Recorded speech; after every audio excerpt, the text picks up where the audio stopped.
This episode of Raiders Fan Radio is brought to you by DeadPiratesSports.com. That's Raider gear for the Raider family. Check out DeadPiratesSports.com. Raider! I'm ready. Raiders Fan Radio. You're listening to Sonny and Murph from the Dago Dungeon. That's right, a podcast by Raiders fans for Raiders fans, the only fans that matter. Touchdown! Kenny Stabler goes all the way! We miss you, we love you, and we'll see you in the Hall of Fame. When you have great coaches, then after you have great coaches, you get great players. You have a great organization, and you tell them one thing. Just win, baby.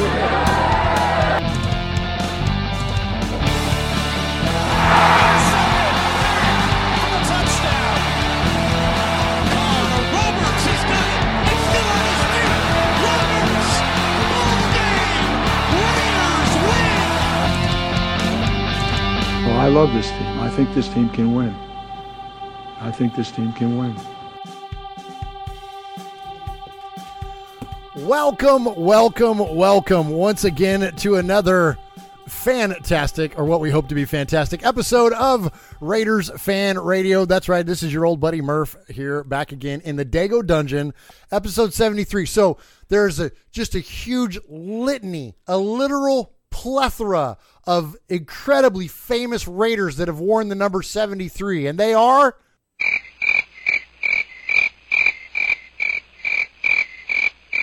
There really isn't anybody even kind of... No, we'll probably get some kind of nasty email about this. I really can't. Because we're not real fans. Not real fans unless you're going to count tackle Matt McCants, who currently I think is maybe on the Raiders roster. But I mean, outside of that, episode number 73, we like to always celebrate a player. And since there's not really a big name to celebrate, why don't we just keep celebrating Matuzak from last week? Because Uncle Mosh, he was drafted in 1973.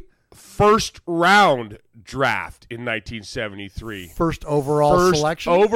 First round. He deserves a double bubble. Absolutely. So we're going to give this episode once again to the twos. Yeah, dude. Chong. I love Chong.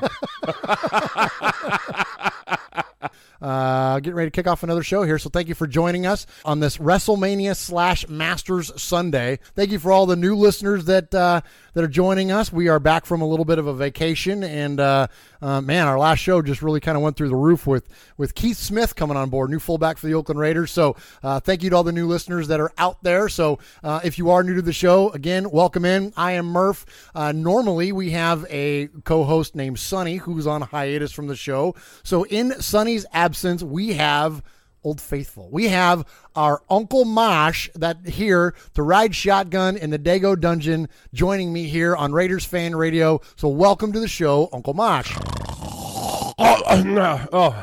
Sorry, it's Sunday afternoon and the Masters is on. I was catching a quick nap. Is that your Nance nap? Yeah. There's nothing better than a Sunday afternoon nap with the Masters. Oh my gosh, it's the most nap-inducing thing maybe ever. Yeah. What is that? What's the corner? Amen corner. Amen corner. Yeah. Where Jack took the 2-iron and shot. Welcome, friends. Yeah. Is that the most nap-inducing sporting event there is? I think because of the weather. So yesterday it was high of 40. Yeah. You know, frost warnings and everything. It'll be 80 tomorrow. Yeah. But so it was cold. So yeah, today is definitely a nap Sunday. Nappage. A lot of nappage going on. So regular season baseball, especially if it's the A's and when they're, 20 games under 500, probably pretty nap worthy. Very close. But I would say I'd say Nance. But the weather.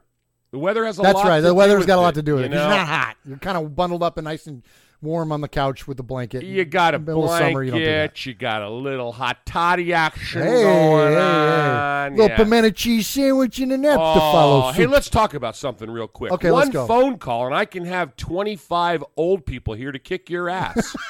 So that whole Old Faithful thing, Why does it got to be old? Oh, I didn't mean it faithful? like that kind of. Well, just how about faithful? I got you by 14 years, didn't I? I wouldn't call that old. No, I meant like the established now resident. Why, established? Yeah. Yeah, okay. This is now how many times you've been here in the Dago Dungeon South for an episode? I think I'm a made man in the Dago Dungeon. You are. Yeah, you are. That's exactly right. So, just to do a quick follow-up, actually had a few people reach out to me this week asking about Sonny. Yeah. Where is Sonny? How's he doing? So here's kind of the gist of it, guys, is that Sonny's gone for good reasons. Sonny, there's nothing wrong. Everything's great in his life. He has a young family. He's got a budding career, I would say, on a big upswing right now, and it demands a lot of his time. And frankly, he just doesn't have a lot of time to do Raiders fan radio because there's a lot of work to go in to do this podcast. And so, so everything's good for Sonny. It's a good thing that he's not around. He's making choices as far as the priorities in his life. So thank you for asking about him, but he's good. He's and good. Don't forget, Sonny will be back, but he's just got some stuff that has to be done, and it has to be done. Family first, bro. Absolutely. Absolutely. So absolutely. So we totally support his decision. Absolutely. So thanks again for those of you that were concerned about him. He is in great shape, and we'll look forward to having him back one day. So going forward, Mosh. So we were on a little bit of a hiatus.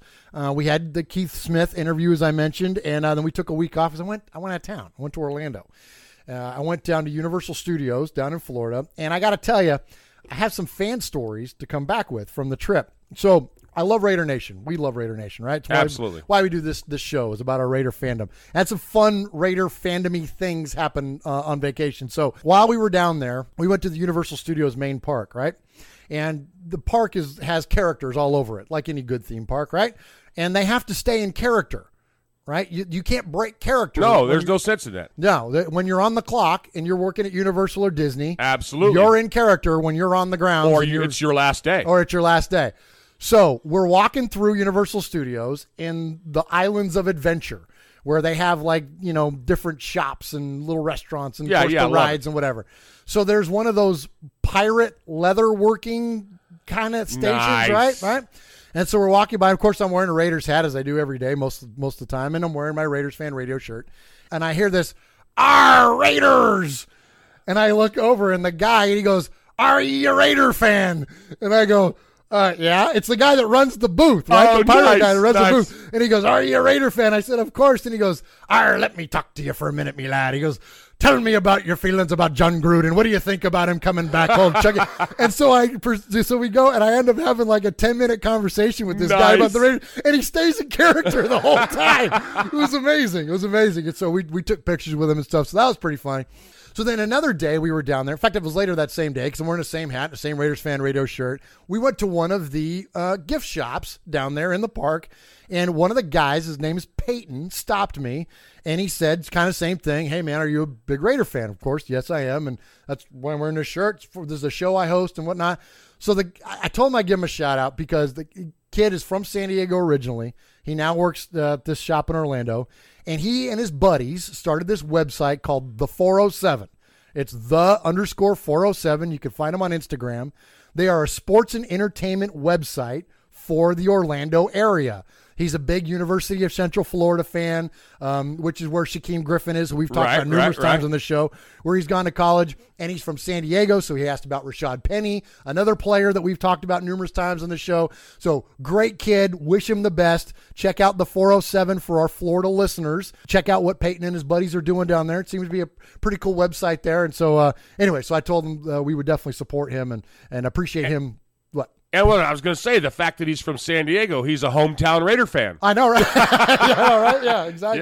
Yeah. So then the last thing I got for you is that I'm in line, okay? We're in line, whole family, we're in line. You know, the lines kind of snake back and forth. And we don't do lines well. We never have. And to top it off, we're in line for food, right? Oh. So you got double patience working against you, right? So I'm in line, and we're looking, and about 6 people in front of us. The lines snake back and forth, so you kind of end up crossing paths with the people in front of you, okay? There's a guy in a Bronco hat. Okay, yeah, and it's not a good Bronco hat. It's that blue with the big orange D on it with that stupid travesty of a donkey coming out of it, right? Those like $3 ones. Yeah, like it's not a good Bronco hat. So my son, we were at Universal Studios. They get the wands, the Harry Potter wands, right? Sure. So he got the wand, and the guy, we're kind of snaking back next to each other, and I go, lean down to my son, Vinny. I go, Vinny. And I said it loud so the guy could hear me. I go, take your wand and see if you can change that guy's hat. And then the guy leans down to Vinny. Vinny's 12 years old, for those of you listening. The guy leans down and he goes, I was getting ready to tell you to ask your dad the same thing. I thought that was pretty fun. That is It's a good comeback. For a donkey fan, that was a pretty good tell your dad the same thing. Like, that's pretty good. Yeah. So we shook hands, and then I said, we got to get out of line. Yeah, and then we put a family curse on him. And, I don't. He's still in line. Contaminated the potatoes.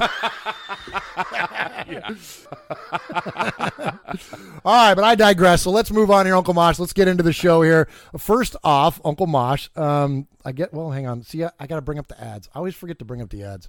I got the ads. That's when I'm in good voice. Oh, yeah. So thankfully we have your ad pre-recorded. Oh, I know. So I got to tell you, my voice is shot because I got a little bit of the thing. You sound like Barry White. I having a flashback to when I smoked 40 years ago. We heard Pecorali's and a gallon of gas for less than $1. Gallon of gas for less than $1. Yeah, but I got a little of the bronchitis thing working here. So I've got the Yeah, sorry. I just wanted to share that with our tens of listeners. No, not anymore. Okay. Are you ready now? Can we go to the ad? There we go. Hey, boys and girls, this is Uncle Mosh. That's right. Somebody actually claims Sonny and Murph. These two. Check them out on their website, RaidersFanRadio.com. You can friend them on Facebook at RaidersFanRadio, or you can like their fan page at Raiders Fan Radio Podcast. Hey, I don't tweet. I don't even know how to use a Twitter, but they do. You can Twitter them at Raiders Fan Radio. Call them. Leave a voicemail if you want. Go old school. 909-345-3346. That's 909-345-3346. Hey, do this. Please subscribe and rate Raiders Fan Radio on iTunes. You can listen to the show on all podcast services like Stitcher, TuneIn, Podcast Addict, and many, many more. Okay, am I done? Did I say all the stuff I was supposed to say? All right, I'm out of here. Sound pretty good there, Uncle Mosh. Thank you. I just put in a Ricola.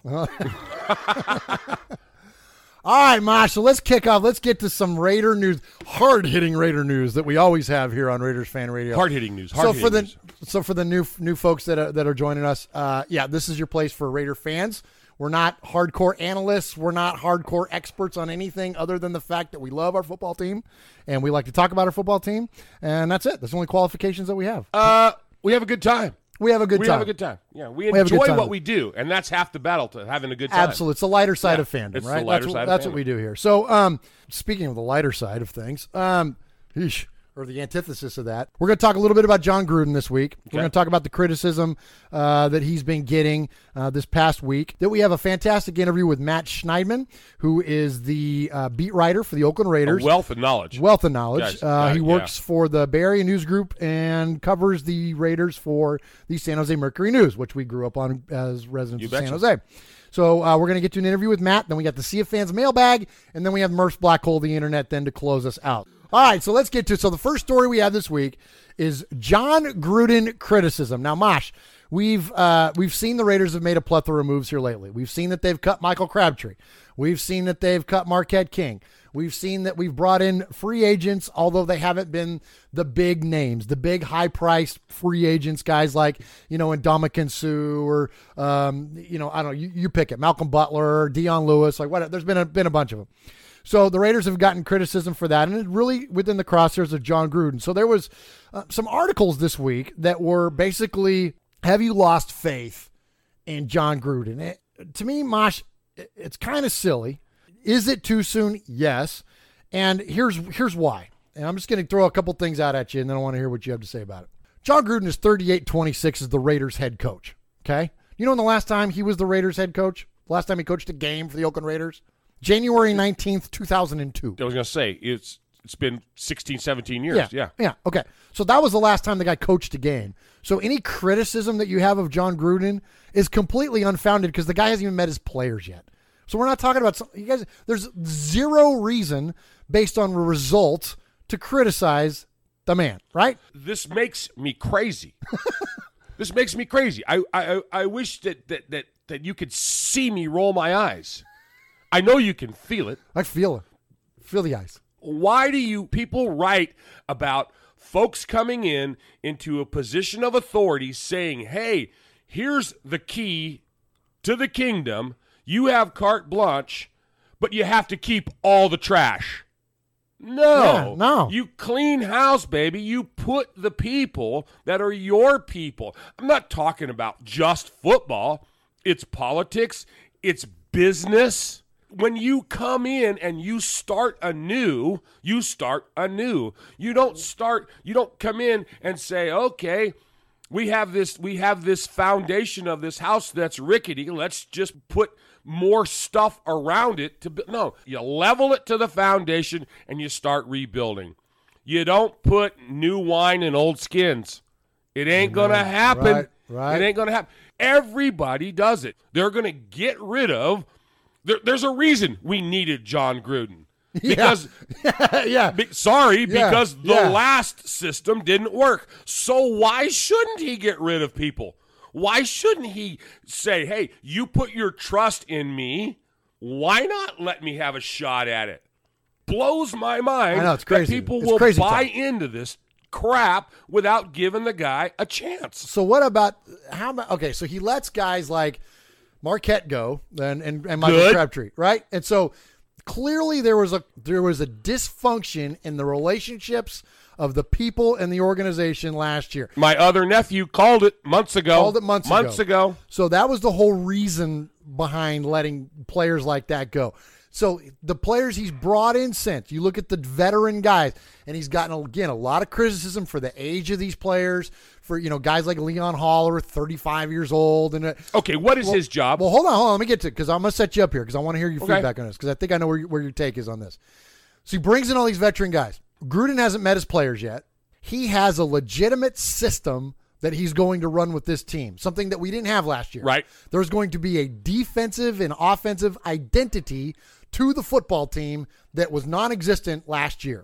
And frankly, you could even argue that it was non-existent in the year before that, and the Raiders really... Well, just because 2 years ago, hook and ladder worked. Amen, exactly, right? Or fades, to Michael Crabtree, the Seth Roberts game. Like, how many games do we get one on? I'm not going to call them fluke plays. Very fortunate plays, though, that our 12-4 season came from, okay? Based on the idea that Gruden has a short curve to implement his new system, doesn't it make sense for him to bring in guys that have already been in that system, are familiar with the language, the terminology, the practice routine, whatever it may be? You as a lifelong coach, a professional coach yourself, doesn't that just freaking make sense that if you're trying to implement something new, not only do you break everything down to its lowest common denominator, like you said, start from the foundation, but then bring in people that are already familiar, so not only will their learning curve is short because they already know it,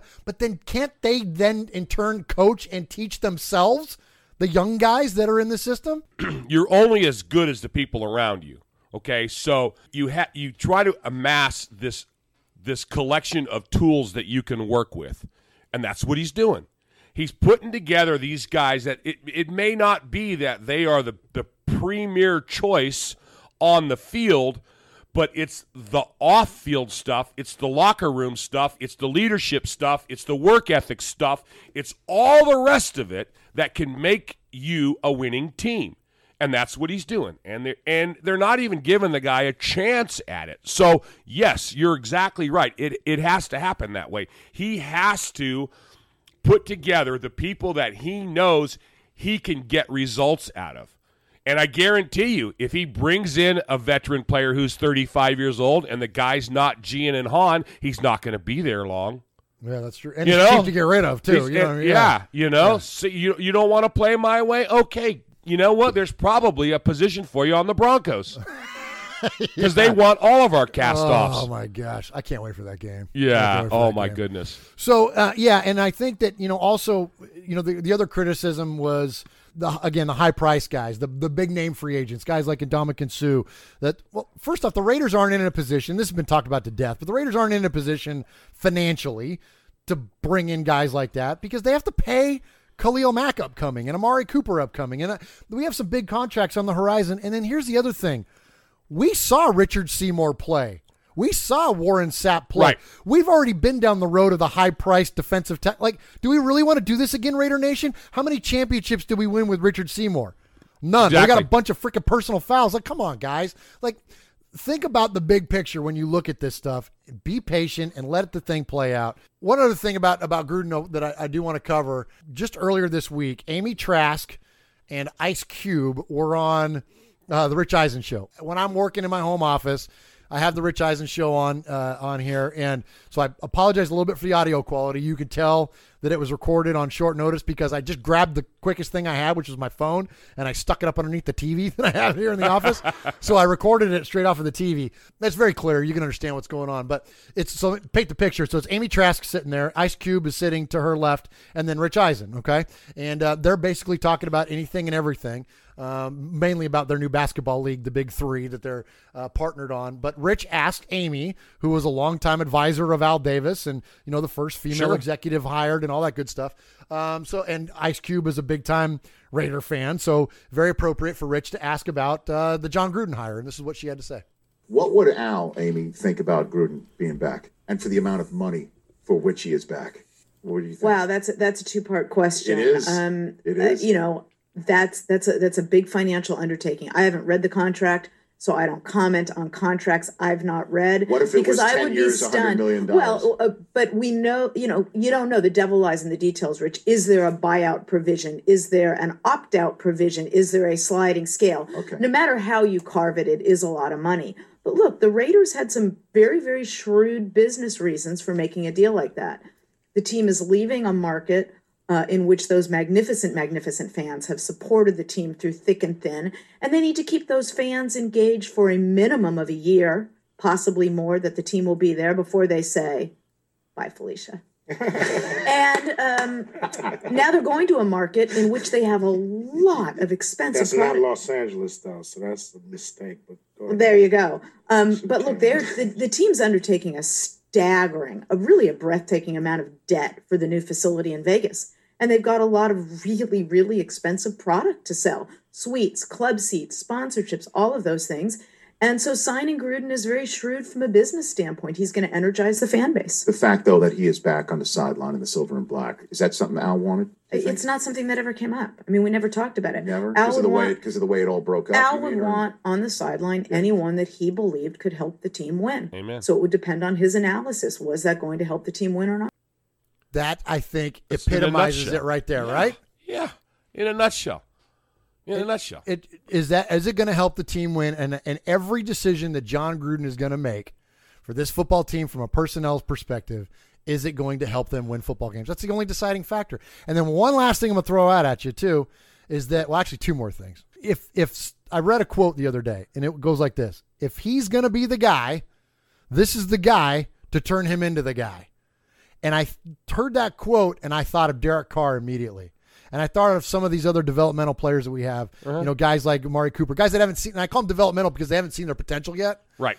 If those guys are going to be as great as what we think they can be, isn't John Gruden the right guy for that? He's the guy to help them be the guy. And then the other thing is that Amy, I thought so eloquently put in that thing, is that the Raiders have a huge marketing commitment to try to drive attention, right? To try to invigorate a fan base. If we're real honest with ourselves, that's what a big part of John Gruden coming back has to do with.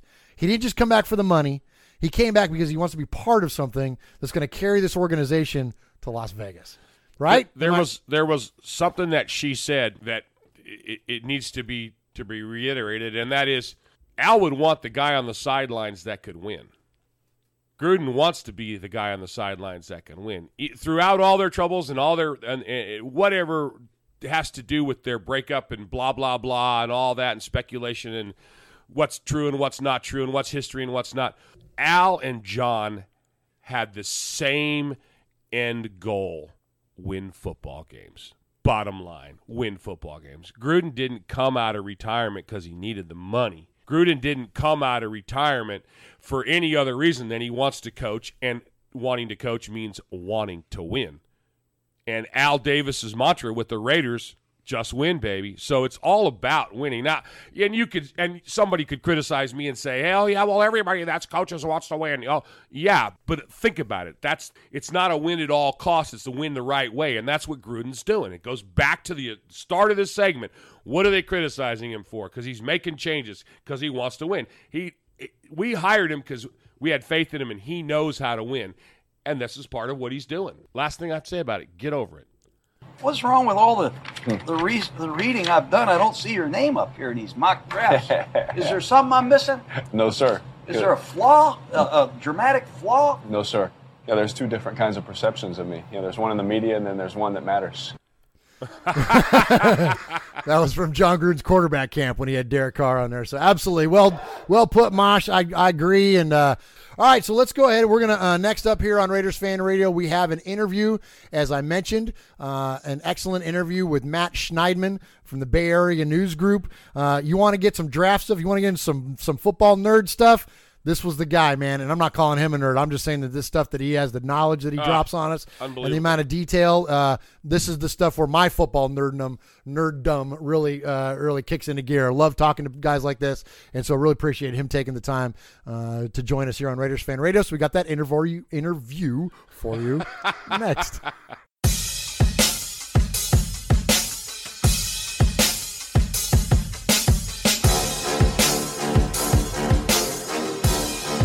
All right, Raider Nation, please welcome in the member of the Bay Area News Group responsible for covering our beloved Oakland Raiders for the San Jose Mercury News. That's right. Here on Raiders Fan Radio, we'd like to welcome in Matt Schniedman to the show. Welcome to Raiders Fan Radio, Matt. Murph, thanks for having me. Appreciate it. Absolutely. Glad to have you. First off, let's go ahead and get your contact info out there. Folks, you can contact Matt on Twitter at Matt Schniedman. That's SCHNEIDMAN on Twitter, and hit him up there. First, Matt, before we get into obviously we're going to talk about the Raiders. Before we get into the Raiders, though, tell us and our listeners a little bit about you. Where'd you get your start covering the Raiders? Where you from? All that good stuff. So I'm one of the young ones on the beat. I graduated from Syracuse University last May, so about a year ago. Worked covering the Bills a little bit for the Buffalo News a couple months after I graduated as an internship. Moved out here to start covering the Raiders about a week before the season started. So completed my first season. This will be my second season covering the Raiders. I'm 22. Still got a lot to learn, but really enjoying it. Been covering, Syracuse basketball, Syracuse football the last couple of years. So now out here covering the Raiders. I'm originally from Connecticut, southwestern Connecticut, about 45 minutes outside New York City.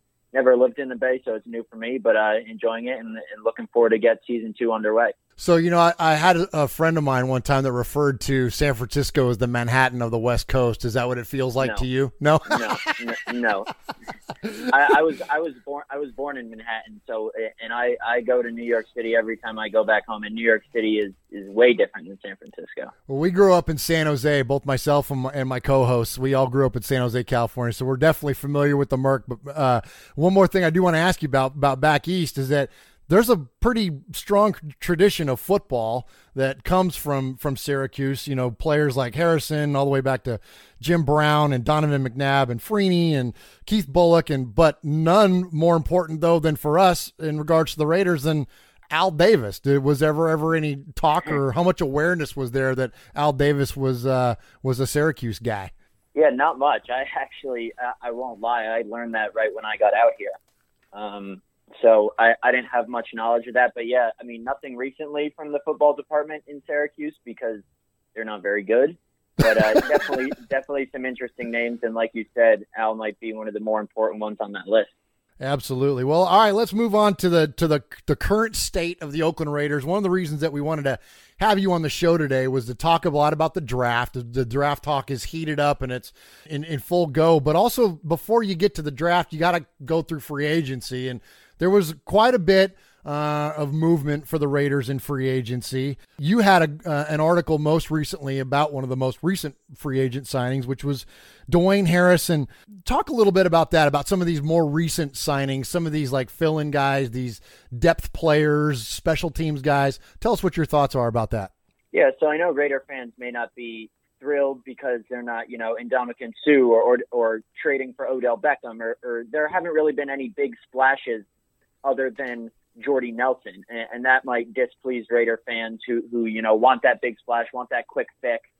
But the thing is, the Raiders, John Gruden isn't going to do that. He's going to get these veteran guys who know Paul Guenther's system, like a Leon Hall at cornerback, who's not going to be a starting cornerback, presumably, but he's going to teach a Gary and Conley how to play Paul Guenther's system. So John Gruden is not per se getting the best players available, but what fits his needs. Yes, Dwayne Harris, he's probably going to be the kick returner and the punt returner after they traded Cordero Patterson.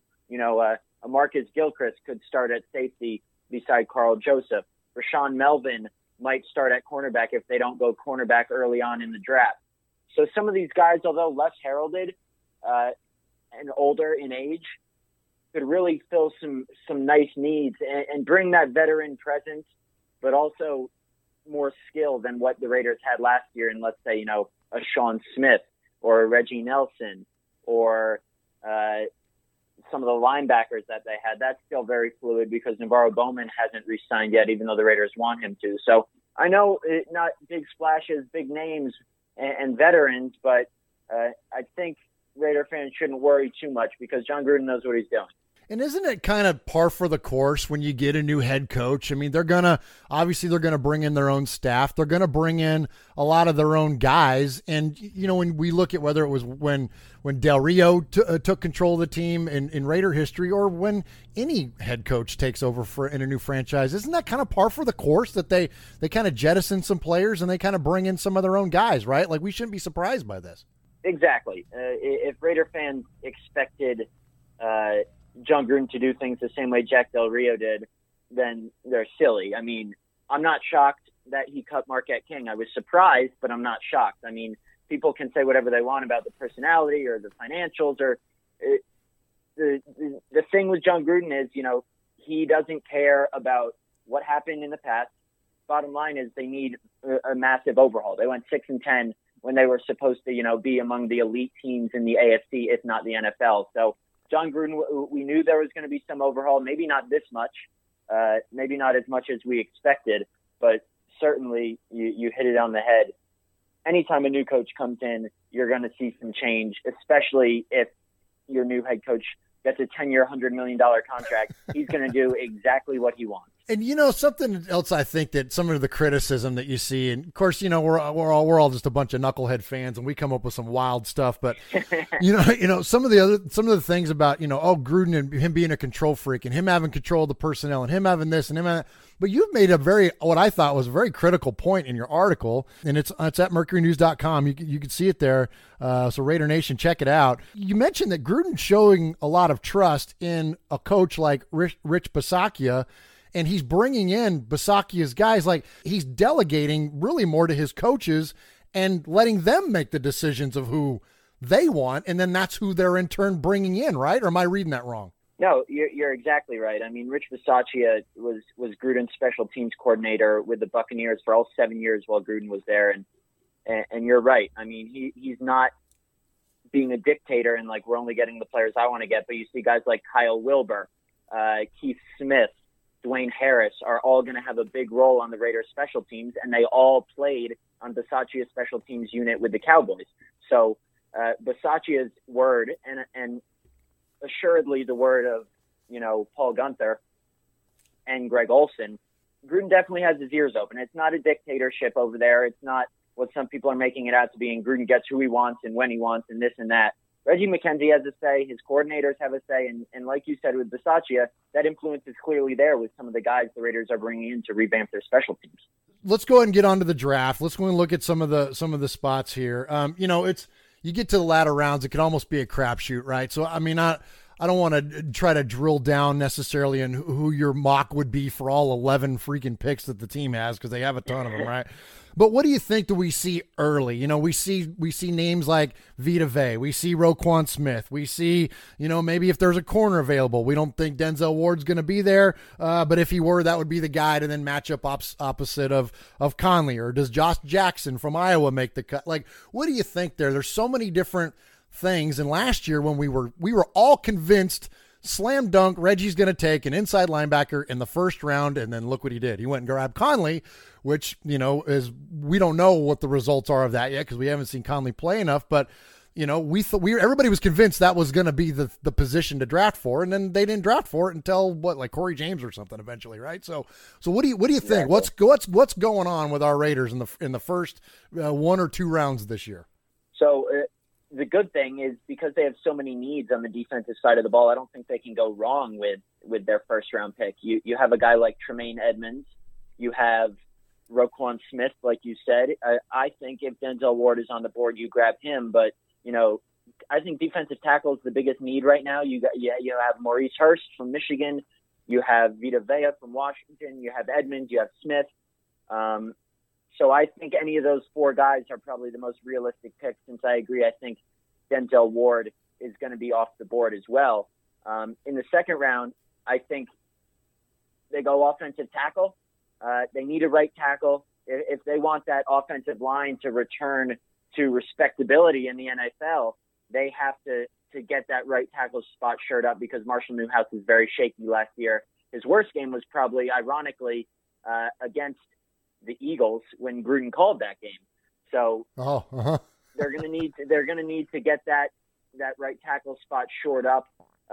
Maybe a guy like Connor Williams from Texas, Orlando Brown, whose stock dropped a little bit with his combine performance from Oklahoma. He was the left tackle for Baker Mayfield.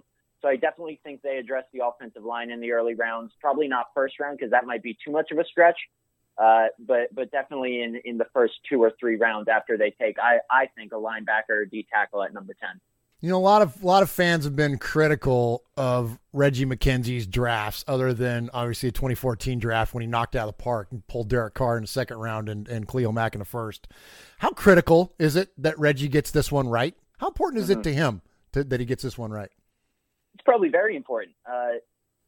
Obviously, a big talking point has been how John Gruden and Reggie McKenzie are going to work together. They have downplayed the quote-unquote drama in that, you know, Gruden has all to say, that we have a very fluid working relationship. This could very well be a 1-year trial run for Reggie McKenzie on John Gruden's regime. Wow. And it's very important. And not just because of that, you know, regardless of who the coach is, he has had a pretty bad last couple drafts, aside from, I would say, Amari Cooper and Carl Joseph. In the last 3 drafts, nobody has really made an impact. Yeah, I mean, Corey James wasn't that great last year. You look at last season alone, I know injuries, but still, like, sometimes that's the luck of the draw. It's a results-driven business in the NFL, and you're not always going to get the benefit of the doubt, even if there are injuries involved. I mean, Conley, Obi Melifonwu, Eddie Vanderdoes. The last 3 drafts, like I said, aside from Amari Cooper, no one has really stood out. I mean, Joseph's been fine, but like you said, you have to go back to that, you know, Khalil Mack, Derek Carr, Gabe Jackson draft to really find a nice string for Reggie McKenzie. And it would really help him and the perception around him if he hits it on the head this year. You know, you brought up an interesting point, and that was something I wanted to ask you about as well, is the dynamic between Reggie and Gruden. Is that, you know, you could look at a couple ways, right? Are they both mutually going to, you know, come to agreements on players? Is Gruden making the call on the player and Reggie's the money guy? Like, what do you ultimately see that dynamic shake? And I know I'm asking you looking at crystal ball and you know, but what do you see there? What does that dynamic look like? Because they seem, I mean, they're both solid guys. Like, they're both good character guys. So I don't see like the potential for like any goofy conflict like that has gone on in the past in Dallas or, you know, even recently in San Francisco or what. I don't see that kind of conflict, but what do you think goes on there? What is the healthy dynamic, best case scenario for the Raiders for Gruden and McKenzie in this thing? I think best case scenario is, you know, John Gruden has the final say, but Reggie McKenzie is very knowledgeable in terms of more, I guess, to the front office, the business side of things. You know, I don't know either of them too well, so I don't want to make too many assumptions, but Gruden, I think, should and will have final say on everything. And And Reggie McKenzie will be a very steady presence there because he knows this team very well. It's not like he's a new general manager or a new front office guy in the NFL. So I think it'll be a very fluid, healthy back and forth. Do I think this is a 1-year trial run for Reggie McKenzie to see if John Gruden needs him for the future? I don't know. I don't want to make too many assumptions on that. It's possible it is, but I think it'll be healthy, and I think it has been overstated, how they'll work together. Well, Bill Parcells famously once said, "You want me to cook dinner? I want to shop for the groceries too," right? So we'll see. I guess Gruden's going to have plenty of shopping time for this off season. And so get back to draft for a little bit. I want to ask you about two positions, and I think that as you already said, kind of where the Raiders are going to come out in the first couple rounds. The latter rounds, they got a bunch of 5th-round picks, right? So they could move around, do some things, but there's definitely some positions to address. One I think is really unique is that because of the depth in this draft is running back. There are a ton of running backs. You got both the Georgia guys. You got Rashad Penny, who everybody's fallen in love with from San Diego. There's a lot of players out there. There's was it Ron Jones from USC, right? The Raiders love him, some USC running backs. And so. What do you think? What points can we look for maybe the Raiders to address running back? And then I got one other position I want to ask you about too, and that's punter. There are actually two pretty good punters in this, and with the recent drama that's gone on with Marquette, heck, the Raiders with one of those 800 5th-round picks they got, they could pull a punter in the 5th round. So what do you think there? What do we see in latter rounds, running back and punter? Sure. I think in the latter rounds, they could certainly target a running back who, can catch out of the backfield because, DeAndre Washington and Jalen Richard have shown an ability to do that. But I think they need an upgrade over that. So I think they could certainly target one of those guys. I haven't done enough studying, to be honest with you, on which running backs those could be.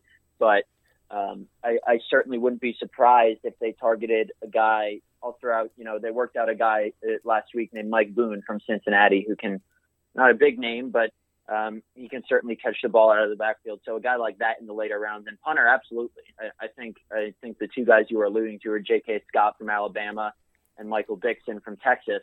And those two seem like two of the top punters in the class. And why not spend a 6th-round pick or a 7th-round pick on one of those guys to replace Marquette, who is one of the best punters in the league, will be no easy task. So I think we certainly could see a receiving-type running back to back up Marshawn and Doug Martin, and also a punter be two of those later round picks, like you said. Well, it's definitely going to be interesting the way that this draft is going to shake out. I mean, I think it's very unique for the Raiders, for the organization. We're talking about drafting for a team that's preparing for a move, for relocation. So these are players that are going to be around when the move happens to Vegas. So I think it's unique from a lot of different angles, a lot of dynamics going on. So that's it's going to be very interesting to follow, and I think really critical. And I think that I really appreciate your analysis on that, because I think that, especially, and to go back to it too, what you said about them looking for some offensive line help in the 2nd round. That's kind of going overlooked. There's not really a lot of talk about that, but it's really a need, right? A huge need for a team that's pretty strong in the middle on the line, but has some questions on the outside with an aging Donald Penn, and then, like you said, with Marshall Newhouse. So very interesting. Absolutely. Matt, one of the things we ask a lot of our guests is that for like a message to Raider Nation, closing out an interview, but I know you're a member of the media, so you can't be a fan, right? Like we are, but let me ask you these two questions. So first off, what do you think, what would most surprise you about the Raiders team in 2018? What would surprise me most, I think, if they go 6-10 and they have another losing season. That could also be 7-9, obviously, but I think the biggest difference is a healthy Derek Carr. And in addition, with the new regime and all the new personnel they're bringing to fit their needs and the new coaching staff needs, I would be shocked if they went 6-10 and 7-9 again. Because I honestly am one of those people who think, at least 9-7. My prediction would be 9-7 this year, probably. In contention for one of those wild card spots in the playoffs. I think they could win the division too. It's certainly possible. I would be surprised if they replicated last season's struggle. And then what do you expect? Like, what is something that you would be surprised if they had a losing record, but what is something that you're going to expect to see? You touched on Derek Carr. Is that maybe something? Are we going to expect to see him return to form? Obviously injuries aside, but tell me something that you have an expectation of this season. You took it right out of my mouth. I was going to say I expect Derek Carr to return to form closer to what we saw from him in 2016 in his near MVP season, because I think that the injury is really the difference there. Injured it in week 4 against the Broncos, kind of played through it all season. He would never really admit that was, the problem, but you have 3 stress fractures or whatever you want to call them, 3 fractures in your lower back. One of them takes, 2 to 6 weeks to heal, and he comes back after 1 week. So a healthy Derek Carr, I think, will return him to the quarterback that everyone wanted him to be last season. Well, we certainly hope so, and I think that right franchise quarterback playing well can propel you to a lot of wins, and that will definitely get the Raiders back to into a position to threaten for that division. Especially the division's going to be down, right? I mean, are we fair to kind of assume that Kansas City's taking a step back? Chargers have kind of with an aging Phillip Rivers, who knows what you're going to get there, and they're so volatile in the regular season, anyways. And then with the Broncos and Case Keenum, I mean, that's almost a crapshoot too, right? So is it? I know I've kind of already asked you your expectation, but is it fair for us fans to kind of get fired up to think that with Carr healthy, we got a shot at this thing again?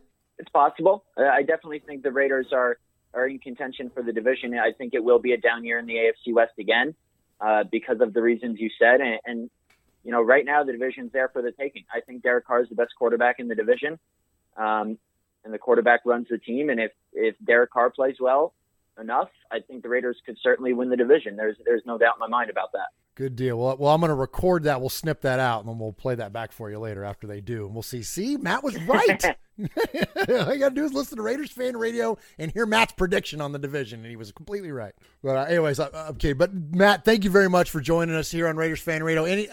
Anything we want to leave folks with before we let you go? We know to find you at Matt Schniedman on Twitter. He's at Matt Schniedman. You can look for him in his articles on the San Jose Mercury News. That's mercurynews.com. Anything else that we want to tell folks about? Draft's coming up soon. We'll have you covered, I'm sure, as many other people will, but the season's right around the corner. Get ready for it. Awesome. Well, we're excited for it. We're excited to have you join us here on the show. Thank you very much for taking time for us, and look forward to talking to you again soon. Thanks, Murph. Appreciate it. Talk soon. All right. Thanks, Matt.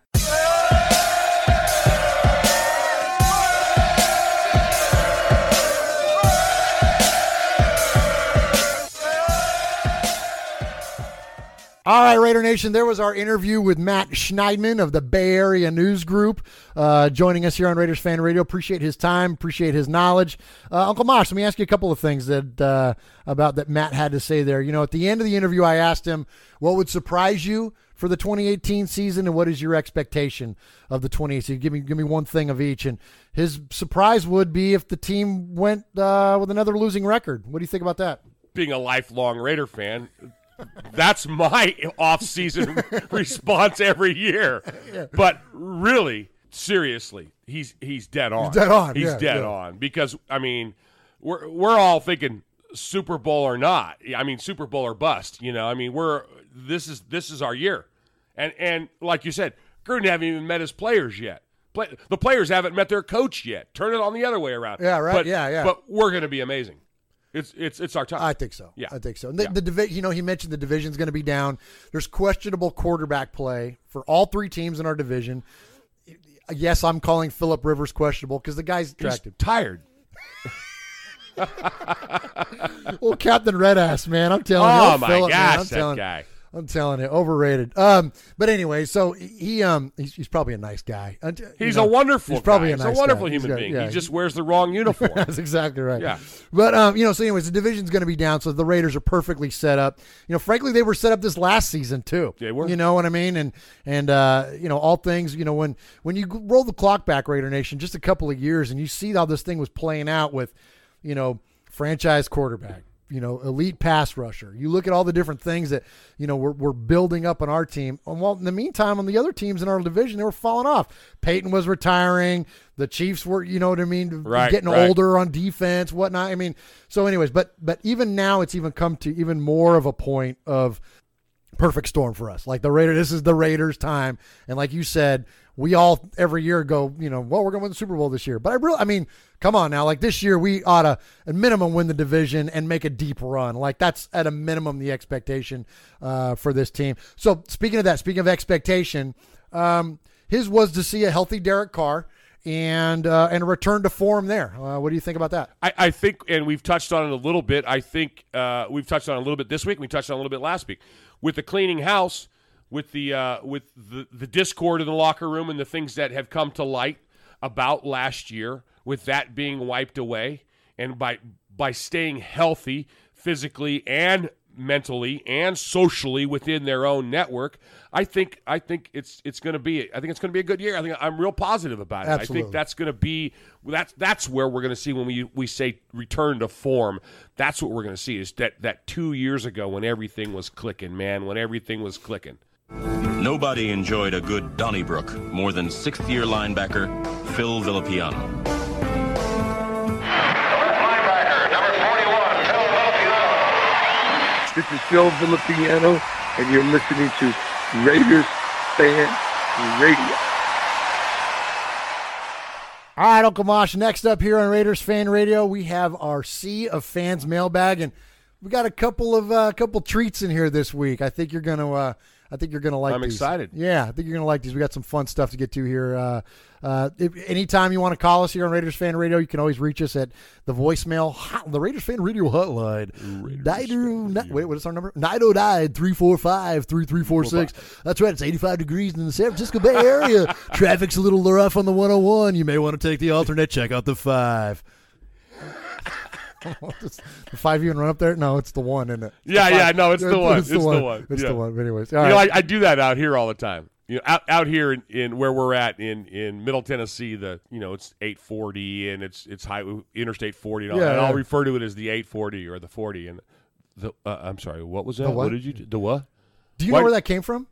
I learned recently where that came from. Why we as Californians we call refer to the freeways as the I don't know that. Tell me. Enthrall me. Because early on in Southern California, like the Ventura Freeway, right, or the Ventura Expressway, they were actually named the Ventura thing. But then that turned into 101, so it became the 101.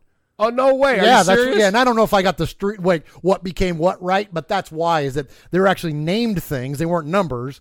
They were named things. And so then the named things turned into the number, but we kept the.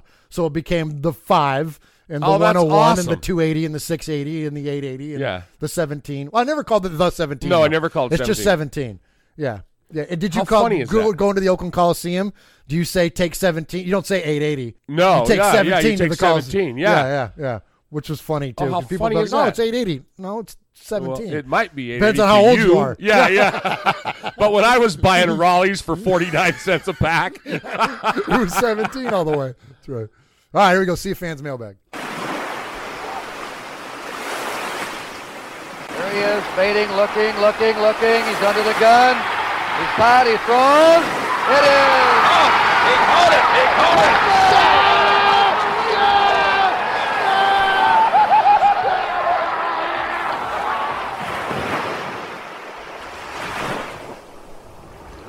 All right, Uncle Mosh, we got some great voicemails this week. 3 made men. Whoa, is this the first time ever? Might be the first time we've ever had back-to-back 3 made men. So we're going to start off with our buddy, your favorite. And man. I think he was wondering if you were kind of wavering on him a little bit. No. Okay, all right. Yeah, clarify that, because he's still your guy. He's my main man. Yeah, the original Mosher. There you go. Q-Dog. All right, here we go. Greetings, Aaron Q-Dog, ready to call from the east side. Sonny Murph, Uncle Mosh, baby. Falling in our love with the Browns, but we're going to make it through it. But you got to love the off season, don't you?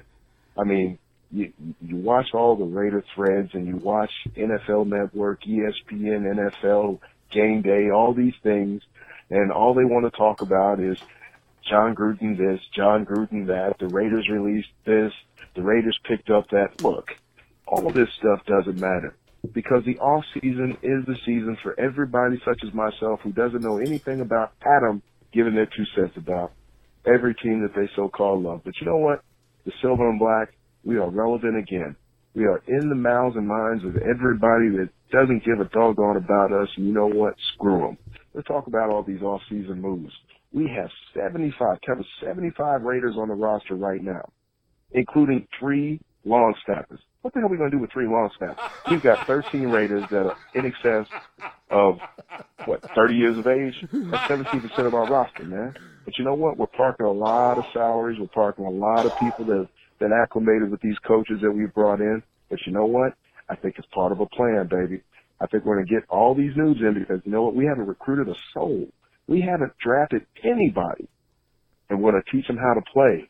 I'm starting to think that there is a certain Raider way, a Raider mentality, a commitment to excellence, you know what I'm saying, that is starting to permeate around the complex. Now the hit list. Marquette King. You traitors, bucktooth, horsemouth, jackleg kicker. See you. From the moment that you started getting cool, you know what I'm saying, with that fake thug from, the south side of Dallas who snatched the chain and the mighty Crabtree, bro, your days was numbered. And now I hear you're going to sign with the Broncos. Hey, man, I'm going to holler at you.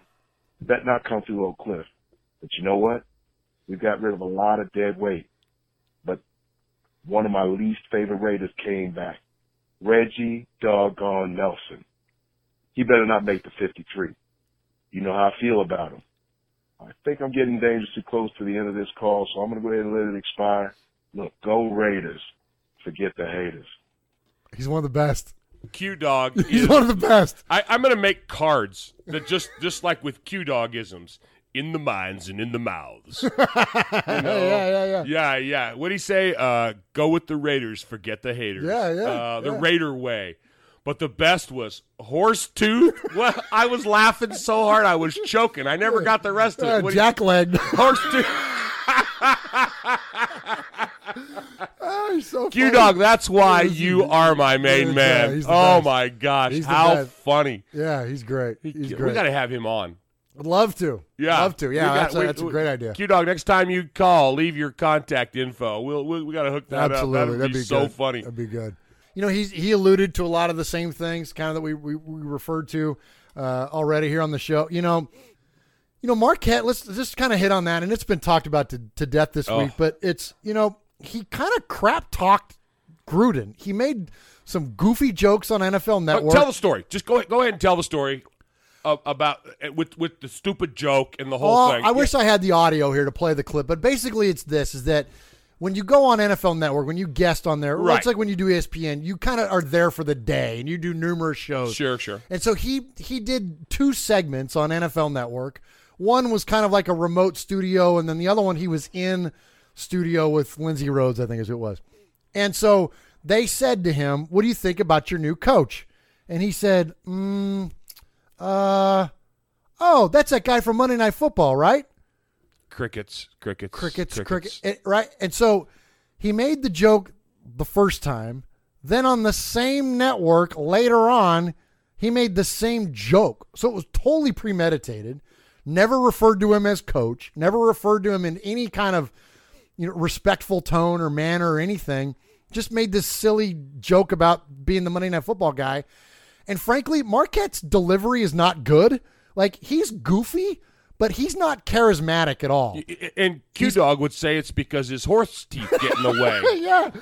He's kind of a clown. Like, he's just not he's not, look, if you're going to be that guy, all right, if you're going to be John Matuzak, if you're going to do, quote, crazy stuff, wild stuff, you got to be likable. Like, people loved Matuzak. Right. People loved Alzado. People loved these crazy Ted Hendricks, you name it, Sistrunk, all the crazy Raiders of time. People loved them because they were charismatic guys. Marquette King is not charismatic. And now I'm getting fired up. And the fact that Raider Nation is going nuts about a punter, it's an effing punter. Are you kidding me? Uncle Mosh, I made a post earlier this week, and I'll just ask you. Name me the last 5 punters from the last 5 Super Bowl winning teams. Yeah, exactly. Exactly. You can't name them. No. We're talking about a position where it's your job to grab the ball, put it on your foot, and send it downfield. And yes, there are some great ones, but we're talking about a punter. Like, this isn't like a decisive position on the field. This isn't a person that even, frankly, works out or practices regularly with the team. This is not even your place kicker. It's the punter. Like, get over yourselves, Raider Nation, for you that are being critical of it. I'm with Q-Dog. See ya. Goodbye. Look, when you talk about, here's the other thing. There are even punters in this draft, and we talked to Matt Schniedman about that. There are punters. The Raiders could get a punter in the 5th or 6th round that's as equal talent to Marquette King and way cheaper. Because here's the thing about a punter. There is no live fire. If you could punt in the SEC, if you can play at the University of Florida and go kick at Alabama in Tuscaloosa, guess what? You'll be able to do that in Denver wearing silver and black. It translates. It's not like combine athletes where we see guys that are out of pads. Exactly. If you can kick, you can kick. If your kicking average is 47 yards a kick in college, guess what it's going to be in the NFL? 47 yards. So the whole clamoring of Marquette being goodbye, good riddance, see you later, take your antics. Q-Dog also referred to the thing he did with Talib. As soon as he did that, he sold out his freaking teammate. The players in the locker room didn't like that. Goodbye, Marquette. We've had one punter in the history of the Raiders, of Raider Nation, and that's Ray Guy. How about the history of the NFL? That's what I'm saying. The history of the entire league that had the effectiveness of Ray Guy, That's right? nobody. And to step into that, to step into his position and pull the crap that he pulled, come on. Getting penalties, 3 penalties in 2 years. He needed to be on Q-Dog's hit list a long time ago. yeah. Poor Reggie Nelson's still squeaking by. What'd Q-Dog say? He best not be coming through town. Yeah. Well, the best is when he said, I don't know, it's been a few months ago when he said he was going to snatch his wig off. Yeah. That was the best. All right, Q-Dog, great call as always, man. Please call us back as usual, and we'll see what we can do about getting you in for a segment. We would love to have you. Love to have you. All right, next up, another made man. We're going to hear from our buddy Big Raider Trucker. What's going on, you guys? The man, the myth, the legend. Been watching a lot of this stuff that's been going on recently with Marquette King being cut. And all I want to say is, Raider Nation, oh my goodness, stop the bitching. God, can we just let him do what he has to do before we start to crucify him? Like, he hasn't even played one game. We haven't even got our final record yet for the upcoming season. Everybody's already throwing him in the wolves. You guys bitched about we wanted him back, and we got him. Now this guy's doing it his way, and now you're bitching that you're losing faith in him, and we haven't even played one game. Come on, guys. We're better than that as a fan base. We just ride this out like we've done it the years before, and let's just see what happens. You got to think about, look what Al Davis did to John Gruden. Told John Gruden, you'll never be bigger than the Shield. And what did he do? He traded his ass the minute he thought he was bigger than the Shield. So what's John Gruden doing? You're not bigger than the Shield, anybody. Michael Crabtree, Marquette King. Your antics will not be put up with, so John Gruden got rid of you. Raider Nation, have faith, relax, and let's see what happens. All right, guys. Sorry for the language. I'm out of here. Great points, right? Yeah, man. Passionate about it. Love You're not bigger than the show. See ya. That's it. And isn't it kind of ironic? I thought that was really cool how he brought up the point that because Gruden and now granted, and we've read this in the book Al Davis Behind the Raiders Shield by Steve Corcoran, who's joined us here on the show. You know, Steve detailed on that. Well, it's in John Kingdon, the other author of the book, kind of detailed that. You know, Al was a very prideful man, absolutely, and to his own downfall at times, he was so prideful, and he didn't want, even though John Gruden was becoming the Raiders, and Al wanted no part of that. Even though it was cut off your nose to spite your face, and even though it kind of hurt the Raiders in the long run from a success on the field perspective, Al cut him. He got rid of him. The only person that was ever going to be the face of the Raiders was Al Davis. That was it. And so now how funny is it that now, as a Big Trucker Raider put, that now Gruden is the guy cutting people that are trying to be bigger than the Raiders. Why? Because Gruden's a smart man. Seriously, it takes a smart man to learn from his mistakes. Amen. What was his mistakes? Getting bigger than the club. So what's the first thing he's going to do? He's going to recognize that as he comes back in and says, I may be the new head coach, but nobody's bigger than the club. You're gone. You're gone. And really, and and if anybody is going to be the face of the Raiders, it's Derek Carr and it's Khalil Mack. That's it. Like, and those are the kind of guys that you want, frankly, to be the face of your organization because they're humble, they're great leaders, they're amazing players, like all the right things, right, are in place. So that's who you want to be the face of the team. Right. You don't want, what was the face of the Raiders this year? Our freaking punter and Michael Crabtree fighting Aqib Talib. That was the face of our football team. Now, I could see why John Gruden doesn't let that play. I get it. Yeah. I get it. All right, here we go. One more. We got to hear from, this is fun. This is a fun one. So we're going to hear from our buddy. I think Greg is converting to be a Raider fan. Well, when we met Greg, he wasn't a hardcore Raider fan. He started listening to the show because we know him in real life. Yeah, he has to listen to the show. I'm his children's grandfather. I think he's converting a little bit, and I like it. Yeah, and we'll take him. We'll take him. We don't judge fandom. That's it. We never judge somebody's fandom and the way they want to show their fandom. Some people do podcasts. Some people make Raiders songs. Some people paint Raiders pictures and do graphics. Some people do whatever. There are all kinds of ways to show your fandom. You can share. And absolutely. Greg has now joined the poetry club. He wants to. Greg is a budding artist. He's a budding artist. So the artiste. He chose to bud on Raiders Fan Radio, and so let's hear. Okay, he might have budded before he budded. He might. Yeah. He did have a TDY in Colorado. So I don't know. All right, here we go. Sonny, Murph, Mosh, how you guys doing, man? This is caller Greg from Tennessee. I feel so honored to be a made guy now. I feel like I want to go watch Sopranos. Oh, wow. But no, really, the reason I'm calling today, I'm a big John Gruden fan. I became a Gruden fan when, the UT coaching search. It didn't work out for the Vols, but it did for the Raiders. It's, the next best thing, right? Or maybe the best thing. Anyway, we all love the Autumn Wind and John Cinda and NFL films and awesome music. So I decided to make an Autumn Wind, the John Gruden version. So I'm going to do my best, John Facenda voice. Nobody can really duplicate that voice.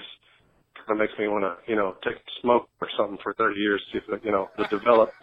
But I'm not going to do that. Anyway, here it is, the Autumn Wind John Gruden version by caller Greg from Tennessee. John Gruden is a pirate, blustering in from ESPN. With a rollicking reputation, he crossed the nation, swaggering straight to Oakland. His face is often crazed as he wears the emotions on his sleeve. About half nuts, he paces the sideline while his offense and defense deceive. He growls as he storms around the league, a proud villain, he's quite the big shot. While the rest of the AFC West will shake and quiver and quake as he robs them of their playoff spot. No more respect for the Donkeys or for Rivers or Reed. Their time is up. It has been so decreed. The Silver Black prophecy is not at all that outrageous. It says he'll win here in Oakland and win even more in Las Vegas. John Gruden is a Raider, pillising just for fun. He'll knock you around and upside down and laugh when he's conquered and won. There you go. Good job, Greg. Yeah. Outrageous and Vegas. He rhymed. I love it. I love it. Yeah. That's pretty good. That was awesome. That was pretty good. Good job, Greg. Good for him. Yeah, that was pretty funny. We need to loan him a mic. Yeah. We need to get him the Skype number or something. The Skype number. I'm so proud of him. That was really, he's a convert. He's a convert, man. And I like how he had the Autumn Wind, the actual music playing in the background. Yeah, that was very, very well done, Greg. That was really good. Yeah, he'd been telling me he was working. He said, I got a surprise for you coming up. I'm like, okay, all right, here we go. So good. Well, we can two more, and he would be our poet laureate. Oh, my gosh. Good job, Greg. You're listening to Raiders Fan Radio with Sonny and Murph, a podcast by Raiders fans for Raiders fans.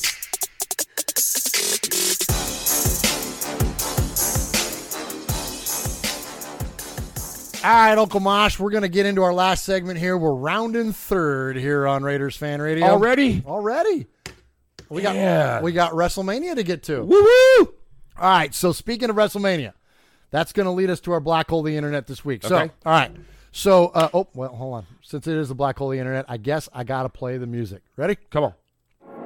Murph's Black Hole of the Internet. A journey that begins where everything ends. So for the black hole of the internet, what happens is that we have a topic, and then I typically research that topic, and I find my way into the black hole, the bowels, if you will, of the internet, and uncover some pretty cool, fun facts. And so, and then we go over those here on the show. So that's what we're going to do. So the first one I have here at Mosh is that it is, as we mentioned, it's Masters weekend. It's Masters Sunday today, and it's also WrestleMania Sunday. Well, being that it's WrestleMania Sunday, immediately I thought, well, football and wrestling kind of go hand in hand. And they've gone hand in hand a lot. We've seen lots of players from Bill Goldberg to The Rock, Brock Lesnar, Steve McMichael, right? Lots of players that have started as football players, professional football players, and ended up as wrestlers. Well, the WWE did something pretty cool here just a couple weeks ago. Might have even been last week. I didn't see the date on the article. But they did a couple things. They brought in some Raiders, some right now Raiders. They brought in John Feliciano, whose nickname is also Mongo, which is interesting. Jalen Ware, Joby St. Fleur, and Justin Ellis. And the WWE brought them in. I'm going to read part of the press release. The WWE brought them in to meet with the talent development team. And the visit was arranged in coordination with the NFL's off-season player engagement program, which provides resources to NFL players throughout their football careers and beyond, including assisting players as they transition away from active competition. The purpose of the Silver and Black's off-season trip to the black and yellow brand, which was NXT, division of WWE, was to expose the Raiders players to potential opportunities in the WWE and NXT. So a couple things here, Mosh. One I thought was really neat was that this is a cool avenue for guys. When we had EJ Manuel on the show, we talked about the business life for an NFL player after their playing career is done. But here's another sort of athletic opportunity for players to, I mean, we just read off the name, and that's just a handful of the guys that have gone from football into wrestling. They're some of the greatest wrestlers ever. So how absolutely. Cool is that for the WWE to reach out, and especially to reach out to our Raiders? It's amazing. You know, people don't realize all the stuff. Folks love to hate on wrestling, and I've always been a wrestling apologist, you know. Going back years and years and years, you know, Ray Stevens, Peter Maivia, Pat Patterson. I mean, all grew up watching it. I lived through the Andy Kaufman, Jerry Lawler era. I mean, all that fun stuff. I remember the first time I ever met Hulk Hogan. What a huge guy he was. I mean, and I used to say to him, they go, wrestling is fake. Okay. Is it fake when that 300-pound man jumps off the top rope and the other 300-pound man catches him in the air and walks him around the ring and tosses him over the top rope, and the guy lands 8 feet below and doesn't break his face? No, there's athletic prowess that's obviously it's not relevant. Fake, it's choreographed, right? It's more stunt than it is. You can't say that it's choreographed because as a director in what I do for a living is direct plays, but right. The choreography is the same thing over and over and over again. I got you. Yeah. You may have actions that are going to have a reaction, like when I coached wrestling. If I hit a switch, then there's a counter switch. So there's moves that can go. You may know the beginning and you may know the end, but the rest of it's impromptu. I got you. Stuff. Okay. All right. But the fact of the matter is, these guys are athletes. These guys are athletes. There's an amazing picture of the Big Show. White is his last name, his real last name. Paul White.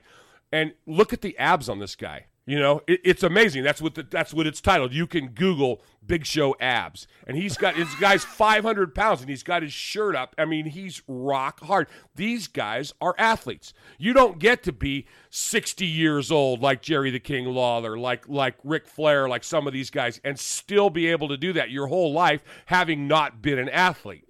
Yeah, there's juicing and there's stuff that's gone on, but that's in all athletic competition, My point is that that there is athletic ability that goes into this. So for young football players, and especially what I thought was interesting about this article is that this wasn't Derek Carr, Khalil Mack, and Amari Cooper. This was Jalen Ware, Joby St. LaFleur. Now, of course, Justin Ellis is kind of a big name. Jelly Ellis is our nose tackle. But John Feliciano, these are kind of mid-level. These are B-level players. Like, these are your backups, right? These or practice squad guys. So these are guys that probably are going to have an NFL career that's going to last a couple, 3, 4, 5 years probably on the best. So it makes sense for the league, WWE, to reach out to the league of the NFL and coordinate these things, right? And why wouldn't they? They're getting out of professional football before they're, say, 30, when they're still maybe 1 or 2 years out of their athletic prime. Maybe they're still hitting it, and to come into something. People trash the WWE, and it makes me crazy. Do you know that no other organization in the world has granted more Make-A-Wish wishes than the WWE? Right. Who has been to Iraq and Afghanistan more than the WWE? Nobody. These guys do a lot for a lot of people. So kudos to Vince McMahon and Triple H and Stephanie and all the rest of them that are running that organization. And the fact that they're reaching out to a talent pool like the NFL and especially the Raiders, man, I think that rocks. That's cool. That's man, awesome. Right? Yeah. So I got one little soundbite to play for you. So the players did like an intro, right? They got to do their walk the ramp, right? Nice, right. Nice. So we have Jalen Ware, and I want you to listen to when he gets announced. I want you to listen to the music that he chose to have played in the background. From the Oakland Raiders, Jalen.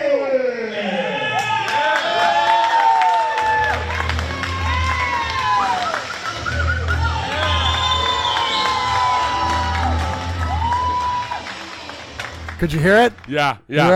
Austin play. Loved it. Love it. Good job, Jalen Ware. Excellent choice in music. So anyway, that's okay. So that's where this started, Mosh. Oh, we're in the black hole. I forgot. Oh my gosh. Sorry. So that's just the beginning, right? So that's where it started. So I started digging into Raiders. This is just Raiders. This is not. If we did this on NFL players that became wrestlers, we'd be here all night. Oh, jeez. This is just Raiders, and some of these names are going to blow your mind. Okay, we're going to play a little game of Who Am I? Okay.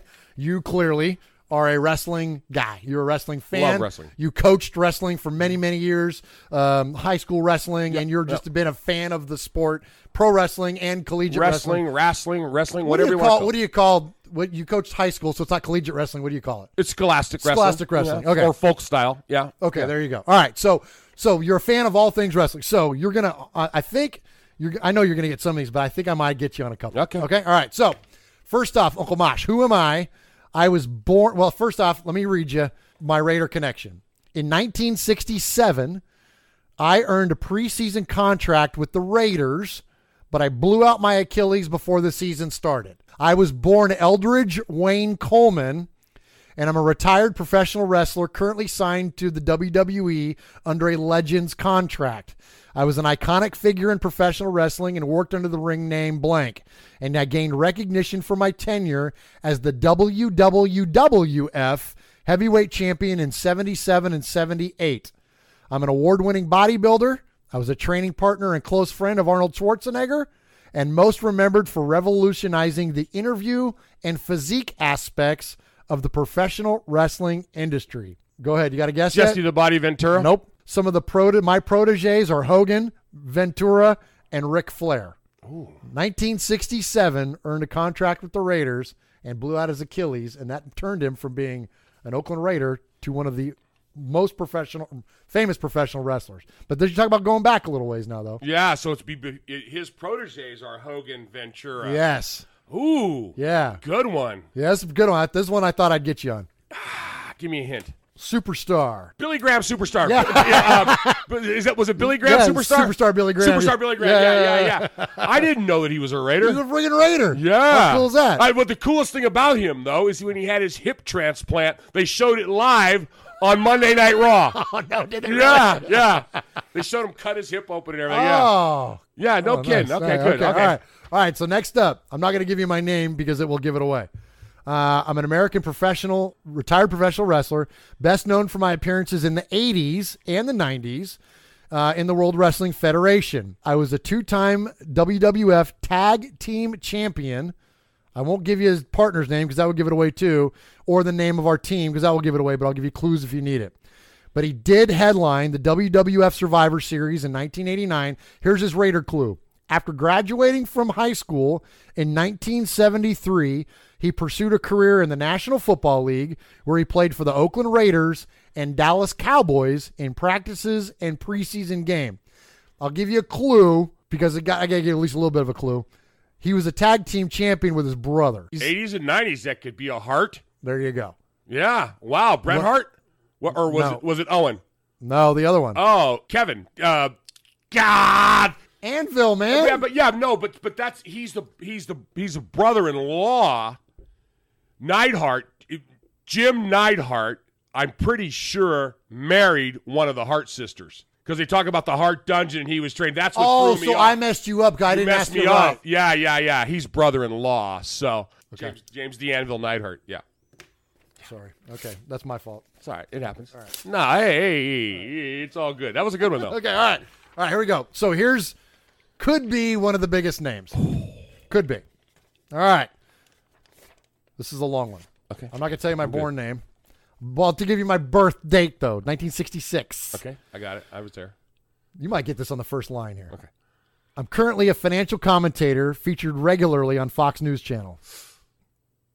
I won 24 championships, including 1 reign as WWE champion, 1 reign as United States champion, 1 reign as European champion, 17 reigns as hardcore champion, 1 reign as Intercontinental champion, and 3 reigns as WWF Tag Team champion with my partner as part of something. I have been recognized by the WWE as the 20th Triple Crown champion and the 10th Grand Slam champion. I was the WWE champion for 281 days from 2004 to 2005 after controversially defeating Eddie Guerrero for the title. My gimmick was a wealthy, big-mouth businessman, and it was based on my real-life accomplishments. Are you kidding me? I signed with the Los Angeles Raiders as an undrafted free agent, but was released before the 1990 season began. Wow. You know who we are? Oh, yeah. Did you know that when he used to Who is it? It's Ted DiBiase. No. Who is it? Listen to when I was born. 1966. 66. Ted DiBiase was famous in the 80s. He was already in his 30s by the time we got to the 80s. During my career, I was he defeated Eddie Guerrero. Think about the timeline here. 2004 to 2005 was when I was WWE champion. I was a collegiate American football player for Trinity Valley Community College and played for Abilene Christian. I was a 2-year starter on the offensive line and named first team All Lone Star Conference as a junior and senior. Wow, and he's rich. Yeah, and he's real life rich. I don't have a clue. No? I don't have a clue. You want me to? Yeah. My tag team partner is Farouk. Really? He's rich? Yeah. I almost said, what's his balls? What's it? Oh, I just did. Oh, I can't say that. No kidding. Come on. Charles Lee. John Charles Layfield, other than John Bradshaw. JBL, man. I didn't know he was rich. He was a Raider. I totally blew He was that a one. Raider. Signed in the Raider 1990. Letting the crowd down here. Yeah, well. Thought you were a fan. Oh. Good thing you're on Raiders fan radio, not wrestling fan radio. God. I'm sick. Leave me alone. Right, I'm going to play the sick card. All right, yeah, play that one. All right. JBL. All right. Give me an easy one. I'm off my game This is today. your damn layup right here. Okay, here it is. All right. I was Hulk Hogan. a professional American football defensive end of the National Football League. Okay, he's fast. Famous for my intense and intimidating play style. Okay. I played 15 years splitting time amongst the Denver Broncos, the Cleveland Browns, and finally the Oakland Raiders, where I won a Super Bowl championship, number 18. Who am I? Never wrestled. He never wrestled? Never wrestled, but he played a wrestler on a short-lived sitcom called Learning the Ropes. Meet Robert Randall, hard-working teacher, This sort of viciousness shouldn't be allowed. This is professional wrestling. dedicated vice principal, Oh, no! I think he's going to hit the masked maniac. and devoted father who moonlights as a professional wrestler. My father's an animal. This is my other job, and these are my friends. But you both got to keep this a secret. What teams was he with again? Denver Broncos, Cleveland Browns, and finally the Oakland Raiders. Okay, so it's got to be a Bronco that went to the Raiders. Yeah. Come on. Alzado? Yeah. There you go, yeah. There you go, Mike. All right, so how about so there's the black hole. Alzado was on a TV show where he played a freaking. I never knew that. How about this? A high school teacher that moonlights as a professional wrestler. Gee, that sounds familiar. I know, right? Holy mackerel. Right? Yeah, there was a TV show. Looked like it must have been like, I don't know, 86, 87. 87, okay. Somewhere around in there. Was he still in good shape? Oh, did you see a clip when you found the sound Yeah, bite? oh yeah, I pulled that sound from the YouTube clip. And it's a long intro. It's like a full 30-second intro. I just cut that after the narration because that learning the ropes, it plays a whole song. I don't even remember that. Yeah, but you can hear Alzado. I'll play it one more time. Listen for Alzado. It only took me. It's only been recently that I've been able to say Alzado's name. Why? Because he was a donkey in the 70s. yeah. So you know. So listen to the clip when he says, "These are my friends." The Road Warriors are standing next to him. Oh no way! Yeah, it's Hawk and what's the other guy's name? Animal. Animal. There you go. Yeah. So they're standing next to him, and they're in costume. They got their spiked shoulder pads no on. kidding. Yeah, and he's like, "These are my friends." Was that a WWE produced? I don't know. Might have been one of the first. Could have been. I don't know. Wow. Yeah. So here you go. So let's do it again and listen for Alzado's voice. Meet Robert Randall, hard-working teacher, This sort of viciousness shouldn't be allowed. This is professional wrestling. dedicated vice principal, Oh, no! I think he's going to hit the masked maniac. and devoted father who moonlights as a professional wrestler. My father's an animal. This is my other job, and these are my friends. But you both got to keep this a secret. Isn't that funny? This is my job, and you've got to keep it a secret. I know. What a brilliant actor Alzado was. Uh, Remember when he fought Ali? I do. Remember when he fought Ali? I do. I thought maybe because of that, I thought, well, maybe he must have done an exhibition thing as a wrestler or something. He didn't. He did the thing as a boxer, but he never did anything as a wrestler. But he played a wrestler. How funny. On TV. So there you go. Anyways, there you go. So there's the black hole of the internet for you for this week. Wow. And let's get back to JBL because you really threw me off. Boy, I got you on that one. I thought you'd get that one. Yeah. So he's on Fox Network as a financial analysis. Yeah, he's a real life rich guy. No kidding. Yeah. Wow, I didn't know that. I knew Ted DiBiase was a real rich guy. Right. He used to give those $100 bills away to the little kids and stuff like that. Yeah. That's why when you said that, I just immediately went there. You immediately went to DiBiase. No. Wow. Well, Mosh, I think that's all we got for this week. Is that it? Oh, well, kind of, yeah. So we're at the end. Thank you for joining us here on Raiders Fan Radio. I do want to mention, please reach out to us at any time. You can call us 909-345-3346. That's the Raiders Fan Radio hotline. You can leave us a message at any time, and we will try to get your voicemails played on the air. Don't always have time to play all of them, but we at least like to select a couple out of there. Obviously, guys like Aaron, man, you got to have to come up with something that will equal that to get played on the show. That guy's so good. Yeah. You know, Greg, these guys, Emiliano, Big Trucker Raider, those guys, there's some good voicemails. So you got to bring it. If you're going to call the show, you got to bring it. Right. And we'll play your voicemail on the air. But anyway, so call the show. Also, we're sponsored by deadpiratesports.com. Don't forget to visit our friends at deadpiratesports.com, where I always forget to mention you can use a promo code RFR10 and get 10% off at checkout for anything that you buy on the site. So that's any of the collector's boxes that they have. That's any of the apparel, any of the whatever, any of the swag that you can get at Dead Pirate Sports. Use our promo code RFR10. And then last, check out our website, RaidersFanRadio.com, and buy a T-shirt. You can buy T-shirts. You can buy T-shirts. They're like $11, and then with tax and shipping and everything, they end up being less than $20. Yeah.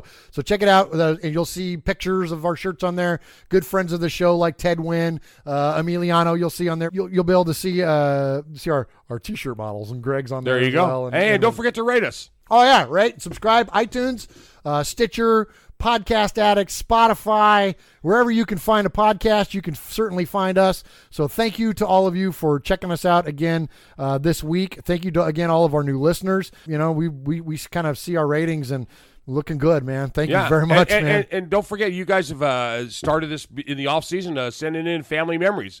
Oh, yeah, we had done that a little while. If you don't want to call that in, you can send it in an email. We'll read it on the air. Absolutely, like our friend Rico in the Canary Islands, right? Rico. Absolutely. So so thank you again for listening to Raiders Fan Radio. Thank you, Uncle Mosh. Sure, for my being pleasure. here, for riding shotgun, for being my Chewbacca. Hey.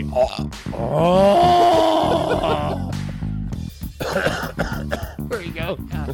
Nice.